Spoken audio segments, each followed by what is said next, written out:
Muy bien, vamos a seguir en el libro de Mateo y vamos a seguir esas profecías que hace Mateo al comienzo del libro, y lo que está intentando con estas profecías, lo digo para que entendamos por qué tantas profecías son las que menciona Mateo.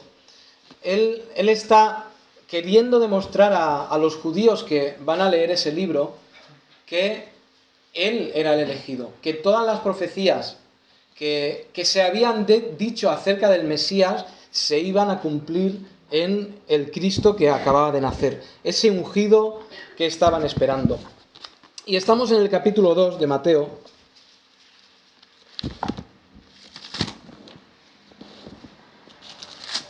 Vimos la semana pasada esa visita de esos magos, lo llama la Biblia, astrónomos, astrólogos, lo llamaríamos nosotros, lectores de las estrellas, que habían visto en esas constelaciones, como expliqué la semana pasada, que había nacido un rey de los judíos, y eso les movió a ir hasta Jerusalén, pensando que el rey de los judíos, el príncipe, nacería en un palacio, como nacen, bueno, ahora nacen en los hospitales, pero antiguamente nacían en los palacios.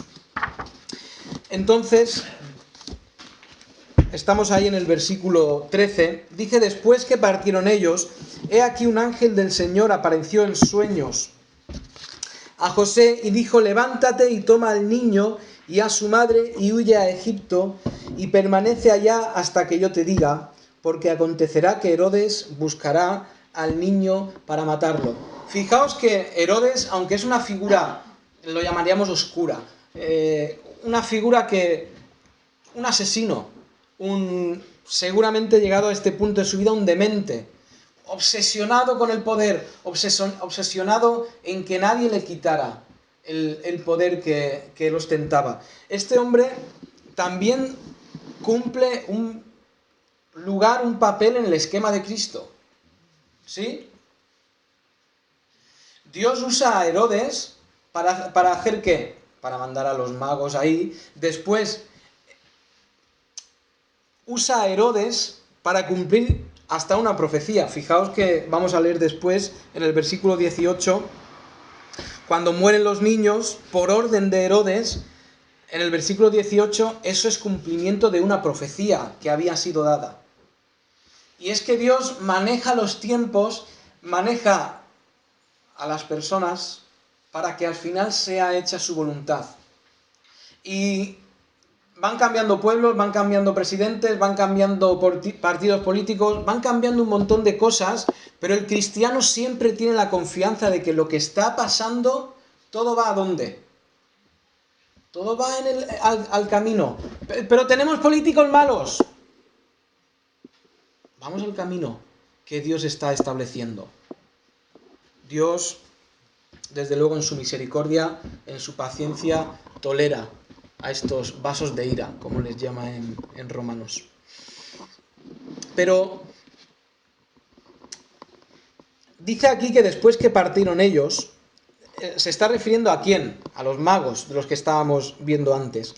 La misma noche, esto dice el versículo 14, y él despertando tomó de noche al niño y a su madre y se fue a Egipto.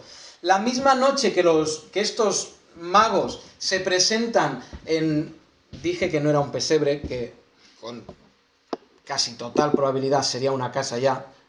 Estas figuritas del Belén y toda esta escena es muy bonita, pero un poco lo lógico es que estuvieran ya en una casa. Cuando los magos vienen, después de que ellos se hayan ofrecido esos productos que ofrecieron, viene y aquí dice que se le apareció un ángel del Señor y le dijo a José que se fuera. Y esa misma noche, ¿qué hace José? Se va a Egipto. ¿Sabéis? Eso es una demostración de que los magos no vinieron la misma noche del nacimiento de Cristo. ¿Por qué es una demostración? Porque sabemos en Lucas que cuando se cumplieron 8 días del nacimiento de Cristo, ¿qué pasó? Fueron al templo a circuncidar al niño según la tradición judía. Entonces, como mínimo han pasado 8 días. Después vienen los magos y la misma noche que vienen los magos, José coge a su familia y se va a Egipto. Eso es solo una cosa curiosa. Pero fijaos en José, cómo cuando ha escuchado la voz de Dios, no solo en esta ocasión escucha la voz de Dios y ¿qué hace? Se va, corre. Se va corriendo para obedecer el mandato de Dios. Pero ¿qué ha pasado antes? Un ángel o Dios ya ha hablado a José y le ha dicho ¿qué? Oye, a María, tómala, porque es como tienen que ser las cosas. ¿Y José qué hace? La toma. ¿Y sabéis qué? Que Dios, ¿a quién usa de sus hijos para hacer su obra? ¿A quién usa? A los obedientes. No usa a los desobedientes. Y yo voy a decir que José y María no eran, aunque fueran descendientes del linaje de Cristo, no eran grandes personas de poder y de dinero y de posesiones. Eran gente humilde. Él termina siendo carpintero, y no es que el carpintero sea una profesión peor que otra, pero eran gente normal. ¿Y por qué Dios usa a gente normal para un propósito tan grande? Pues porque eran gente obediente y porque tenían la disposición. Y es igual con nosotros. Entre nosotros pueden haber personas muy humildes, pero siendo obedientes y cumpliendo las órdenes de Dios y el mandato que Dios da en su palabra, Dios puede usarnos a todos de una forma grande. Pero se requiere primero la obediencia. Y para la obediencia, y esto es por lo cual nos cuesta obedecer, para la obediencia es necesaria la humildad. Es necesario para el que obedece saber que el que está mandando está ¿por dónde? Por encima. Tú estás en tu trabajo, llevas 20 años en tu trabajo y viene la persona que entró a trabajar la semana pasada y te dice, bárreme esto. Suena un poco raro, ¿no? Espera un momento. Pero tú acabas de llegar, ¿tú quién eres para mandarme a mí? ¿Por qué tendría que obedecerte yo? Ahora baja el director nacional de tu empresa, o el director europeo de tu empresa, y te baja y te dice, barre eso. Espera, que ahí cambia la cosa. Voy corriendo a por la escoba. Porque sé que el que manda está por encima. Si yo no puedo decir, Dios está por encima, y cuando Dios habla yo obedezco, no voy a ser una persona obediente. Si tú dices, yo a mí lo que diga Dios, la verdad es que me importa poco. Pero estás demostrando que eres orgulloso. Y estás diciendo, mi opinión vale lo mismo que la opinión del creador de los cielos. Y desde luego eso es absurdo. La cuestión es que José es muy obediente, María es muy obediente. Llegamos a ese versículo 15. Bueno, en el versículo 14 dice que se marchan a Egipto. Y estuvo allá hasta la muerte de Herodes para que se cumpliese lo que dijo el Señor por medio del profeta cuando dijo, de Egipto llamé a mi hijo. Y la primera pregunta que nos tiene que saltar delante de los ojos es, ¿os acordáis de Elías? A Elías le están persiguiendo para matarle. ¿Y Dios dónde le dice que vaya? Vete lejos, muy lejos. ¿Dónde ordena Dios a Elías que se vaya cuando Jezabel le está buscando? A la tierra de Jezabel. Al lugar de donde ella viene. Un lugar que sería el primero que se descartaría. Pero Dios dice, ve ahí. Y le guarda en un lugar que sería peligroso. ¿Por qué Dios no protegió de alguna forma a Jesús para que no tuviera que ir a Egipto?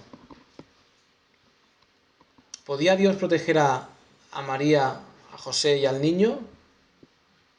Sí, entonces, y podía protegerle incluso estando viviendo o escondiéndose en la casa enfrente del palacio de Herodes. ¿Por qué le manda a Egipto? Pues el versículo 15 dice que esto es para que se cumpliese una profecía. La profecía dice: de Egipto llamé a mi hijo. Vamos a ir a Oseas, el libro de Oseas, y ahí vamos a encontrar esta profecía. Oseas. Está después de Daniel. Ezequiel, Daniel, Oseas.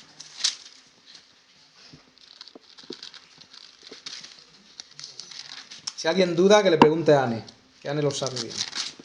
¿Dónde están? Oseas, capítulo 11. Y ahí tenemos esa profecía rara, porque la profecía es rara. La profecía es compleja. ¿Por qué?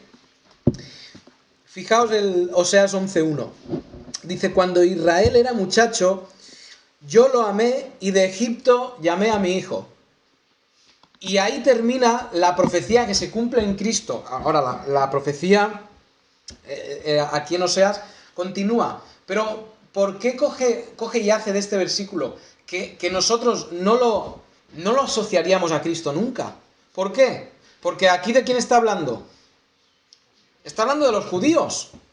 Y todos conocemos la historia de los judíos, que fueron llamados, es una forma poética de decirlo. Fueron sacados, no llamados. ¿Por qué Mateo dice que se cumple la palabra cuando Cristo es llamado de Egipto? Es un poquito difícil, es un poquito complejo, pero debemos entender que el libro de Mateo es, igual que el libro de Hebreos que vimos antes, es un libro, y entendedme con esto, muy judío, ¿de acuerdo? Es un libro muy judío. Y cuando Mateo hace todas estas profecías, que luego vamos a ver profecías más raras todavía en esta continuación de Mateo, cuando Mateo las escribió, estoy convencido de que los judíos que leían lo entendían perfectamente. Nosotros, han pasado muchos los años, no somos judíos, no tenemos trasfondo judío, sabemos poco de la cultura judía, nos cuesta mucho entender. Pero estas profecías se entendieron perfectamente ese día. ¿Por qué los judíos entendieron perfectamente que para que se cumpliese la palabra, Cristo tenía que ser llamado de Egipto? ¿Qué es ese llamamiento de Egipto? ¿Qué estaba pasando cuando los judíos fueron llamados de Egipto? Están ahí disfrutando la vida, los judíos, pasándolo súper bien, ¿verdad? No. ¿Qué son?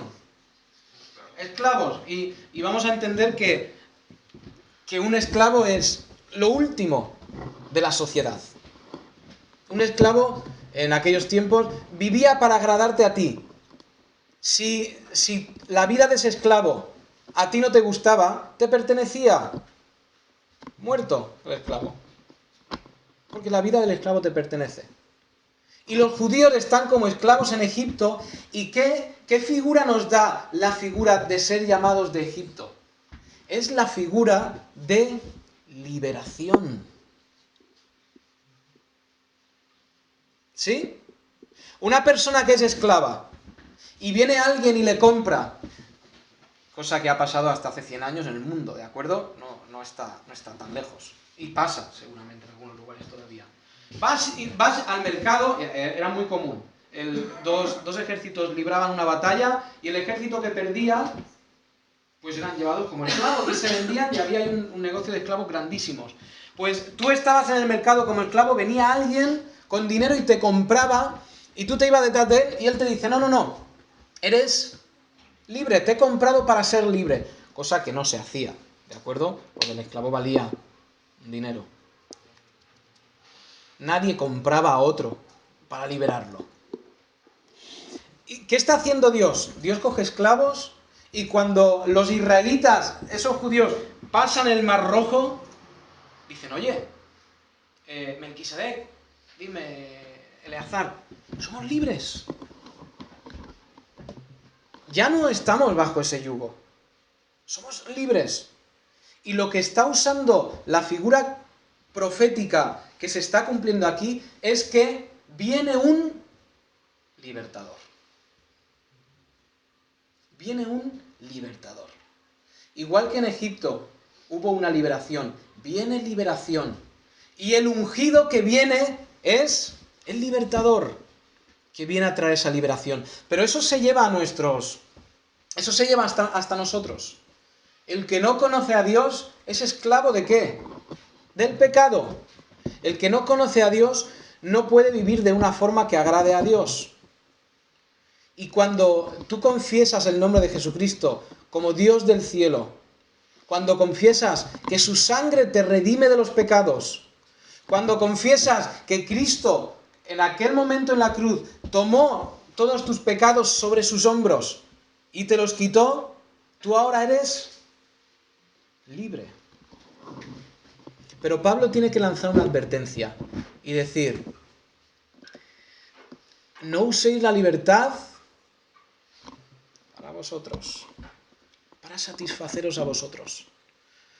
No lo uséis como un motivo para la carne. Y la libertad cristiana no es la libertad del que dice que soy libre, pues ahora voy a hacer lo que me dé la gana. También dice, no uséis ahora que os habéis hecho, y lo está predicando David los domingos por la tarde en esa carta de los Gálatas, sobre la ley, sobre la esclavitud, sobre la libertad. No uséis esa libertad que acabáis, y estoy hablando ahora para nosotros, no estoy pensando en el pueblo judío, para nosotros. No uséis esa libertad, o no os volváis a esclavizar. ¿Y a qué se esclaviza el hombre? ¿A qué se puede esclavizar el cristiano después de que ha sido libre del pecado? Se esclaviza a una cosa que se llama religión.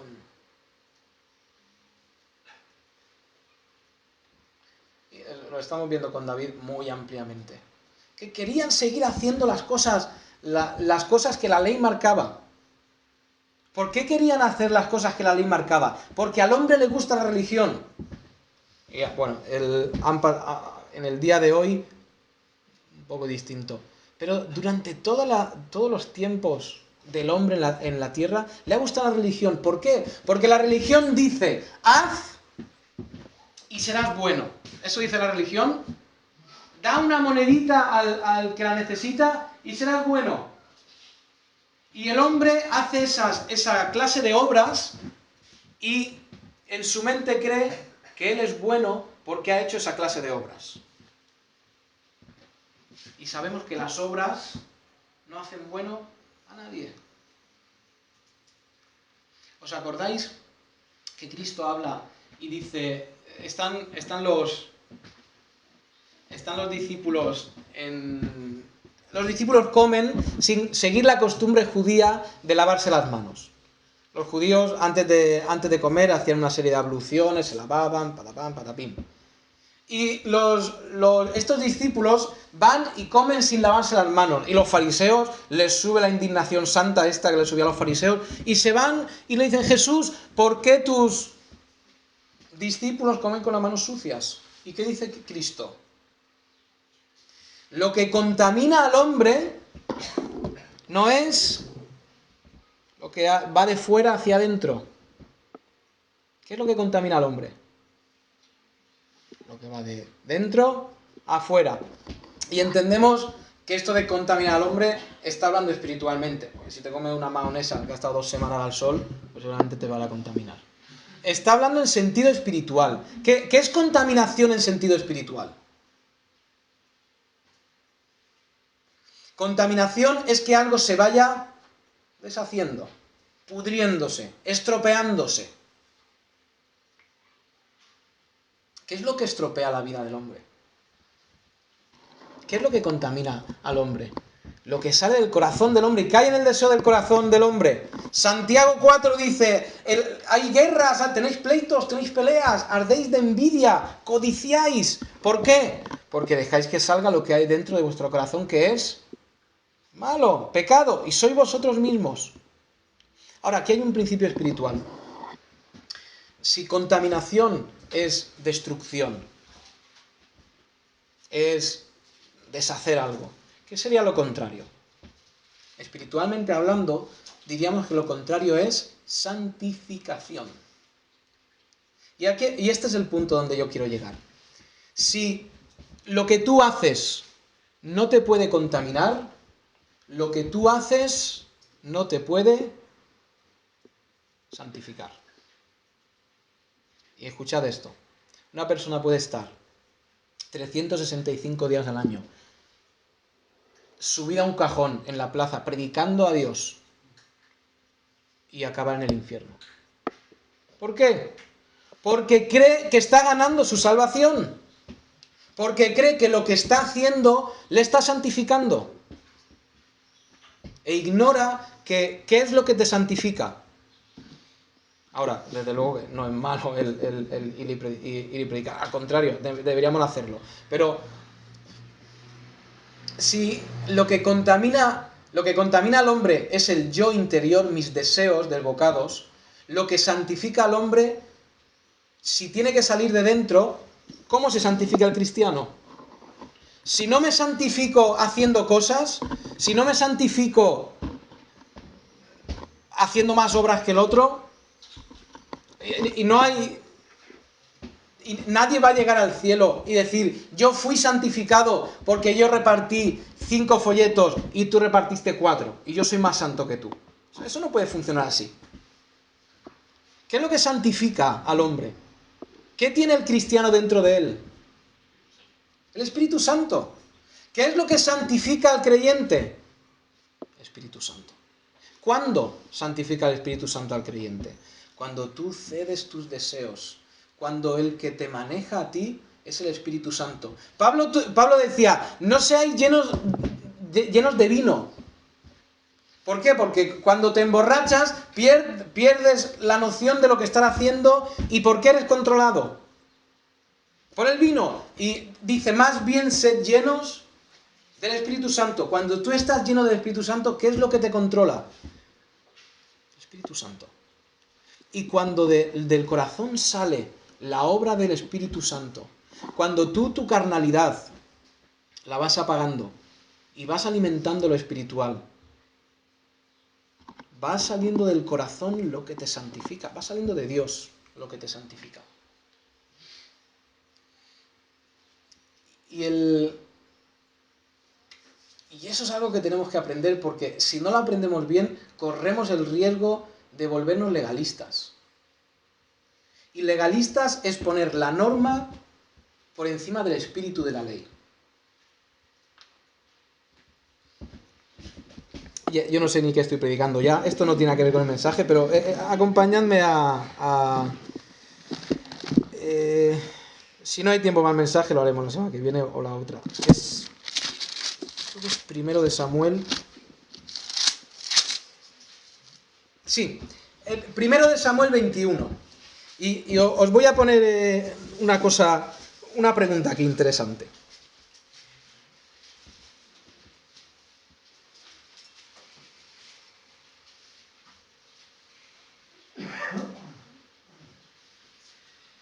Muy bien, en 1 de Samuel 21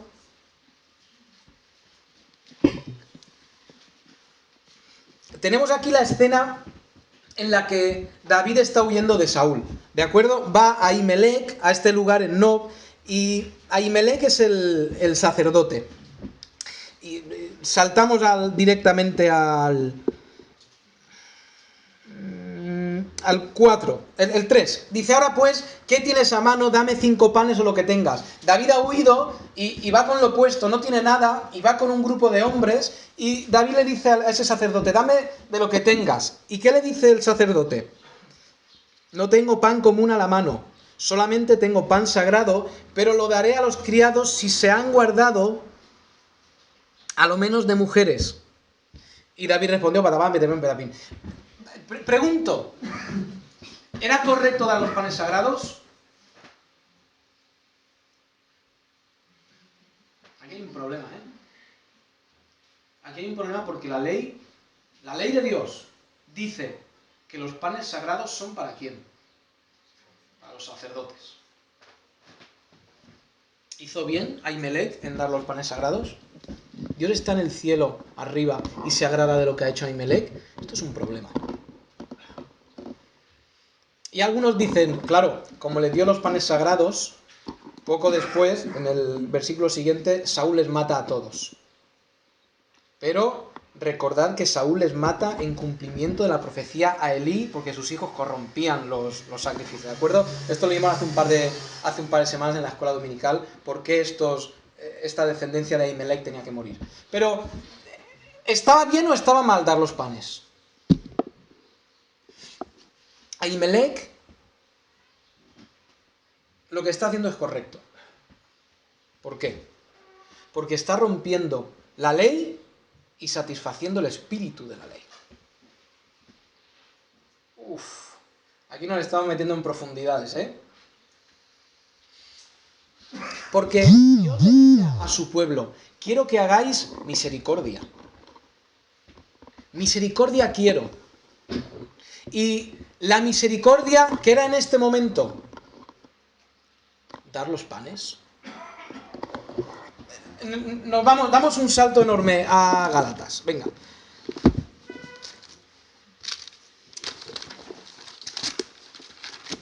Damos un salto.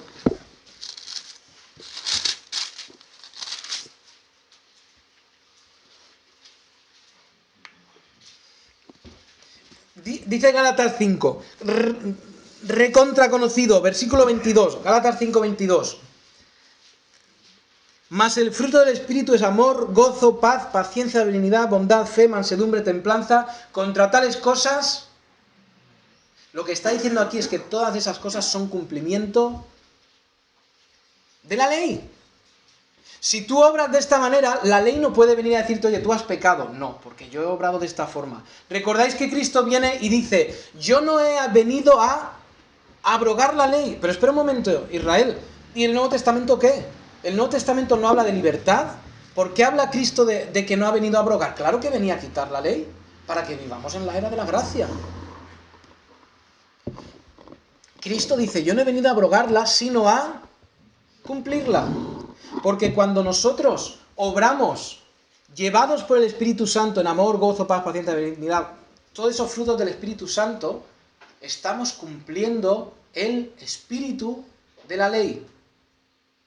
Recordad que hay dos frases que son el resumen de la ley. Amarás a Dios y amarás a tu prójimo. Ese sacerdote Ahimelech entendía perfectamente que Dios prefería la misericordia a las acciones que la ley mandaba. Porque la misericordia era cumplimiento de la ley también.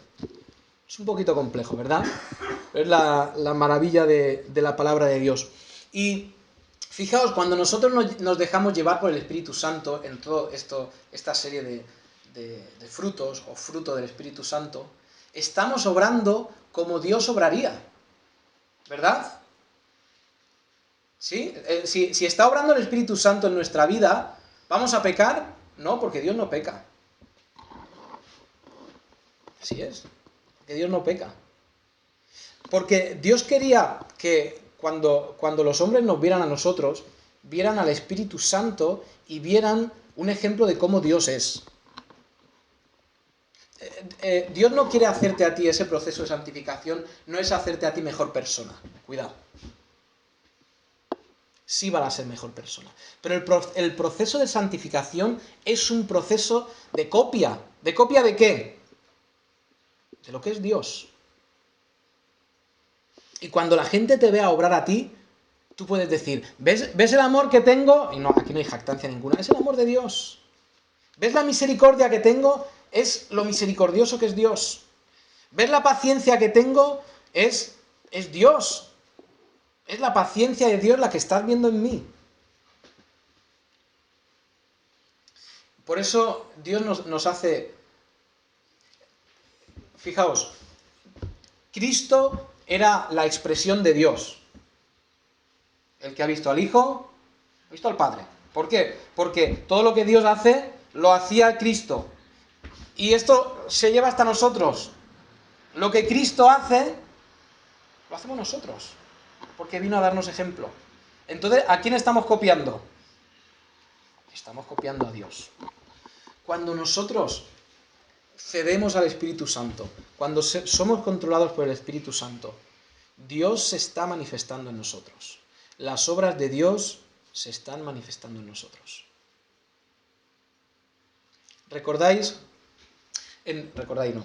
En el seno trinitario, ¿qué hay? Hay comunión. El Padre, el Hijo y el Espíritu Santo. En perfecta comunión, en perfecto amor. ¿Y qué quiere Dios de su cuerpo? Quiere lo mismo. Quiere que haya comunión, quiere que haya amor en su cuerpo. Y nosotros, como unidad compuesta por muchos, en esa forma copiamos también a Dios, que es una unidad compuesta por muchos. Y os digo una cosa, el Espíritu Santo y Dios no se ofenden el uno con el otro. No se pelean el uno con el otro. Y eso tiene que llevarse a nuestro nivel. Hay gozo en el seno trinitario. Hay un gozo continuo. Hay un gozo real. Y sabéis, esto lo tenemos que llevar a nosotros. Lo tenemos que llevar a la iglesia. Cuando la iglesia está reunida, en comunión, tiene que haber gozo. Tiene que haber paz, desde luego. ¿Recordáis que en Hebreos 13, dice, no dejéis de congregaros, ¿recordáis? Pero la palabra que usa no es la palabra congregarse, de reunirse. Literalmente en el griego dice no dejéis la koinonía. ¿Qué es koinonía? Comunión. Dice no dejéis la comunión, es lo que está diciendo. Y te digo una cosa, tú puedes estar en la iglesia y no tener jamás koinonía. Si tú ves a los hermanos de la iglesia media hora a lo largo de la semana, hola, adiós, que vaya bien, a ti también. No hay koinonía. ¿Has ido a la iglesia? Sí, has ido a la iglesia. Pero no hay koinonía, no hay comunión. Por eso es tan bonito el tiempo en que la iglesia se acaba la iglesia y a veces yo predico muy largo y no hay tiempo para mucha comunión, pero y la iglesia se queda. Y aunque creáis que no, pero a mí me veis por aquí moviéndome y haciendo cosas, yo estoy mirando. Y yo siento mucho gozo cuando la persona anciana se sienta al lado de la persona joven y le dice, ¿cómo estás? Y cuando el uno que normalmente no habla con el otro se siente y le dice, ¿cómo estás? Y ahí hay comunión. No puedes ser una isla en la iglesia. No se puede ser una isla en la iglesia. No puedes cerrarte en banda a la iglesia, a los hermanos y yo sé que nosotros, algunos por su carácter, son más reservados que otros. Es normal. Pero cuando tú no quieres la relación con los hermanos, cuando tú no estás dispuesto a abrir tu corazón a los hermanos, no estás produciendo esa koinonía, esa comunión. Y es necesario para la iglesia. Es necesario para la iglesia orar juntos. ¿Te has fijado? Normalmente, esto pasa normalmente. Cuando alguien ora, ¿te has fijado que baja la voz? Baja un poquito el tono de voz. Y eso me gusta. Porque eso demuestra, no quiero decir que el que hable, ore en voz alta, no esté bien, pero eso demuestra que estoy delante del Dios de los cielos. Y cuando estoy delante del Dios de los cielos orando, soy pequeño. Soy pequeño. Pero yo me gozo en escuchar orar al que no escucho orar normalmente. ¿Por qué? Porque la oración a menos que estés predicando en las oraciones no son para predicar normalmente, ¿de acuerdo? Las oraciones son para, si tú quieres, me entendéis cuando digo que no son para predicar, no ores y digas teología, ora y ve delante del Señor y di, Señor, te necesito, Señor, soy absolutamente dependiente de ti. Pero debemos gozarnos en escuchar cómo la persona que está al lado abre su corazón delante de nosotros a Dios y ora a Dios. Por eso, hermanos, el culto de los miércoles es tan importante para la iglesia. Porque nos juntamos y a veces me tenéis que escuchar y me tenéis que aguantar con un estudio largo. Pero después hay comunión. Y después oramos. Y hay tiempo para que ore el joven, y tiempo para que ore el viejo, y tiempo para que ore el niño. Y escuchamos cómo ora el otro y somos bendecidos por el otro. Y presentamos nuestras peticiones delante del Señor. Y decimos, hermanos, orad porque esta semana he tocado fondo. Y ahí puede haber coinonía. Y sabéis que esa comunión es lo que va a hacer fuerte la iglesia. Lo que va a hacer fuerte la iglesia es una iglesia unida. Una iglesia que está compuesta de 50, o de 200, o de 1000, que no hay comunión, que esas personas no llegan a formar parte de un cuerpo, eso no es el cuerpo de Cristo. Porque el cuerpo de Cristo, Dios, tiene comunión en el seno trinitario. Dios tiene comunión en él mismo. Y una iglesia no es... Una iglesia... Y hablar de iglesias mejores y peores, eso es muy complicado y muy para cogerlo con pinzas. Pero una iglesia no es mejor porque tenga 5000 o porque tenga 10. Una iglesia con 10 puede ser más ferviente y tener más comunión y ser más madura que una iglesia con 1000. Así de sencillo. Pero necesitamos, el cuerpo necesita de los integrantes, necesita que se le dé importancia a la oración, al estar juntos. Los domingos por la tarde tenemos la cena de comunión. Y me gustaría veros a todos. Y me gustaría que el que no viene nunca venga y cuente y hable y comparte una bendición. Y que haya comunión. Eso sería una iglesia perfecta. Una iglesia ideal. Nosotros no somos una iglesia ideal. Primero porque empezáis teniendo un pastor que no es ideal y que no es perfecto. Pero porque así es el cuerpo de Cristo. Y todos vamos madurando y avanzando y debemos formar todo este cuerpo. Y este cuerpo necesita tu presencia. Y me entendéis cuando digo necesita, que Dios no nos necesita a ninguno de nosotros. Pero para que este cuerpo sea firme, y si la iglesia, hermanos, si nosotros podemos hacer, si nosotros, es obra de Dios, claro, pero si se hace un cuerpo firme y estable y unido, los que sean añadidos por Dios se van a unir a esa fortaleza y a esa unión. Si lo que tenemos es un cuerpo donde la mitad no se hablan con la otra mitad, donde la mitad están ofendidos con la otra mitad, donde la mitad no vienen por la razón que sea, ¿qué cuerpo hay? Los que vengan, ¿a qué van a venir? A un cuerpo roto, a un cuerpo dividido. Y Cristo dijo que un reino dividido contra sí mismo no prospera. Así que démosle importancia a las cosas que tienen.